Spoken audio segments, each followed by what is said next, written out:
আচ্ছা, আমার একটা প্রশ্ন আছে। প্রশ্নটা হচ্ছে এটাই যে আমাদের ইন্ডিয়ান গভর্নমেন্ট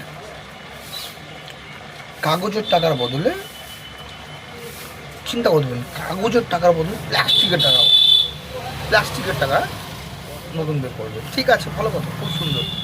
প্লাস্টিকের টাকা হলে অনেক দিন ভালো থাকবে, কাগজের টাকা হলে এতটা ভালো থাকে না, কদিন পর নষ্ট হয়ে যায়, হ্যান ত্যান। কিন্তু প্লাস্টিকের টাকা তো ওই প্রবলেমটা হবে না। অবশ্যই ঠিক কথা, ভালো কাজ, খুব সুন্দর কাজ।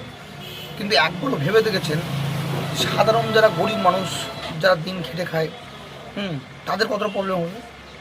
লাইনে দাঁড়াতে হবে, কি না লাইনে দাঁড়াতে হবে। কেউ গিয়ে লাইনে দাঁড়াবে, কাজকর্ম ছেড়ে সব কিছু ছেড়ে লাইনে দাঁড়াতে হবে। এই যে লাইনে দাঁড়ানোর দিনটা আমরা কবে পার করবো? নোটবন্দি হলো তখনও লাইনে দাঁড়াতে হলো, আধার কার্ডের জন্য লাইনে, প্যান কার্ডের জন্য লাইনে। লাইনই কি আমাদের এই সরকার এসে শুধু লাইনেই থাকতে হবে আমাদেরকে? আমরা সাধারণ গরিব মানুষ, আমরা দিন খেটে খাই, তাদের কি হবে?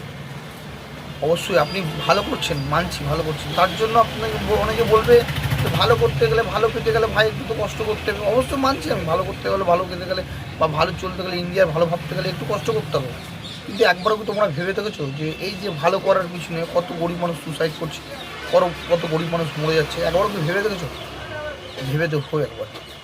আমরা বলছি, আমাদের চামড়া নাম বলে দিচ্ছি, কিন্তু কতটা কষ্ট। একসঙ্গে যদি এত নোট যদি একসঙ্গে চেঞ্জ হয়ে যায়, কতটা ক্ষতি হবে হওয়া বাইরে। প্রথমত আপনি 500 টাকার নোটটা চেঞ্জ করুন, তারপর কিছু বছর যাচ্ছে, তারপর 100 টাকা 200 টাকার নোটটা চেঞ্জ করুন, তারপর 300 টাকার নোটটা চেঞ্জ করুন। একবারে পুরোটা যদি সিদ্ধান্ত নেন, তাহলে কিন্তু আমাদের দেশে ভালোর থেকে বেশি খারাপ হবে। আপনাকে আমি আজকে ডেটে বলে গেলাম, সাধারণ মানুষ মরছে, আরও মরে যাবে। তাই যদি আমি কোনো কিছু ভুল কথা বলে থাকি আমাকে মাফ করবেন। আমার মন চাইলে এই কথাটা বলতে, তাই বললাম। ভালো লাগলে অবশ্যই শেয়ার করে আরও 5টা মানুষকে জানাবেন, যাতে সেই জায়গাটায় পৌঁছাতে পারে, যেই জায়গাটায় আমি কথাটা পৌঁছাতে পারি।